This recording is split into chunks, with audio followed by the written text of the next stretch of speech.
सहज योग में आज बिहार के दरिया साहब का एक पद लेने जा रहे हैं।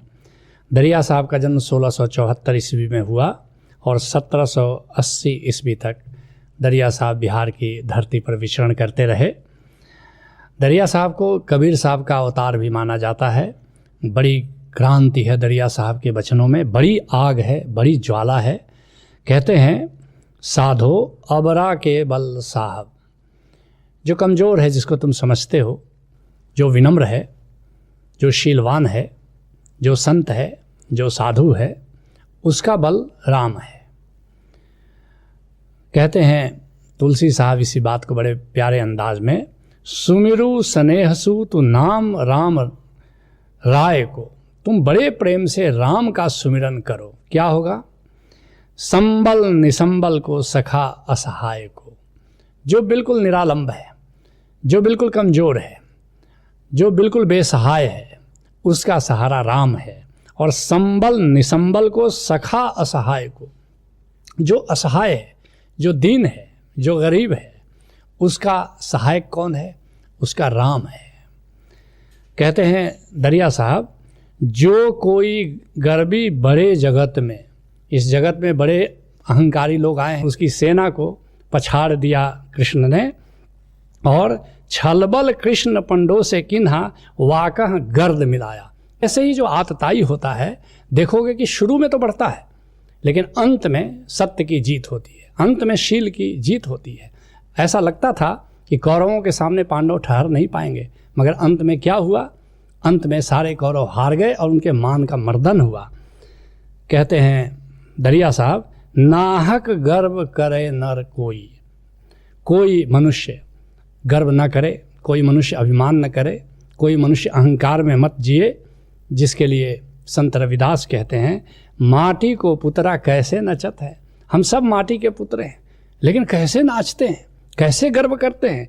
जब कुछ पावे तब गर्व करत है, कुछ मिल जाता है। देखो पुतली का नृत्य देखो, ऐसे ही पुतली भी गर्व करती है। तो पुतली और हम में फ़र्क क्या हुआ? हमें भी जब कोई जीत मिल जाती है, सफलता मिल जाती है, तो हम भी खूब गर्व करते हैं, बड़ा मौज मनाते हैं, बड़ी मिठाइयाँ बांटते हैं। और फिर जब कुछ चला जाता है, कुछ नुकसान हो जाता है, तो रोने लगते हैं, क्रंदन करते हैं, जैसे कि पुतली करती है। जब कुछ पावे तब गर्व करत है, माया गई तब रोवन लगत है। कुछ धन नुकसान हो गया तो फिर देखो लोग कैसे क्रंदन करते हैं, कैसे रोते हैं लोग। कहते हैं दरिया साहब, उपजी बिनसी फिर जावे। ये हमारी राम कहानी है कि बस जन्म होता है और मृत्यु की ओर पल पल हम खिसकते चले जाते हैं। और जीवन रहते रहते हम कोई महापूंजी कमाते नहीं, हम नाम की पूंजी कमाते नहीं, ऐसी कोई पूंजी अर्जित नहीं करते जो हमारी महाजिंदगी की संपदा बन जाए। जिसके लिए सुंदर दास कहते हैं, मूछ मरोरत डोलई ऐंठो फिरत ठठोल। देखते हो लंबी लंबी मूछें रख करके कैसे मूछ मरोड़ते हुए लोग डोलते हैं, कितने गर्व से डोलते हैं।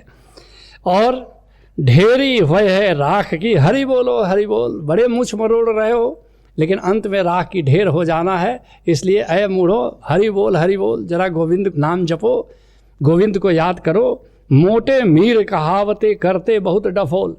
बड़े धनी अपने को समझते हो, बड़े राजा महाराजा अपने को समझते हो, बड़े ऊंचे पद वाले अपने को लोग समझते हैं, करते बहुत डफोल, बड़ी डींगे हाँकते हैं लोग। लेकिन मर्द गरद में मिल गए, हरि बोल। लेकिन बड़े बड़े मर्द, बड़े बड़े लोग और ऐसे ही धूल में मिल गए, राख में मिल गए। इसलिए हरि बोल, हरि का स्मरण करो। कहते हैं दरिया साहब, कहें दरिया तब समझ पड़ेगा जब जम मुसुक चढ़ावे। ऐसे तुमको समझ में नहीं बात आएगी। एक दिन यमदूत आएगा और दोनों हाथ तुम्हारा पीछे बांध करके और घसीट करके जब यहाँ से ले जाएगा, उस दिन ये बात तुमको समझ में आएगी कि ये जो तुम्हारा गर्व था, ये जो तुम्हारा अहंकार था, ये जो तुम्हारा घमंड था, ये नाहक था, इसमें कोई दम नहीं था, इसमें कोई जान नहीं थी। इसलिए दादू साहब कहते हैं, मैं करत जन्म सब खोयो, काल सिरहाने आयो रे। दादू देख मूढ़ नर प्राणी, हर बिन जन्म गंवायो रे। बस जन्म का एक ही प्रयोजन है, जिंदगी का एक ही उद्देश्य है कि नाम से अपना नाता जोड़ो और नाम की पूंजी अर्जित करो। यही सहज योग है। हरि ओम तत्सत।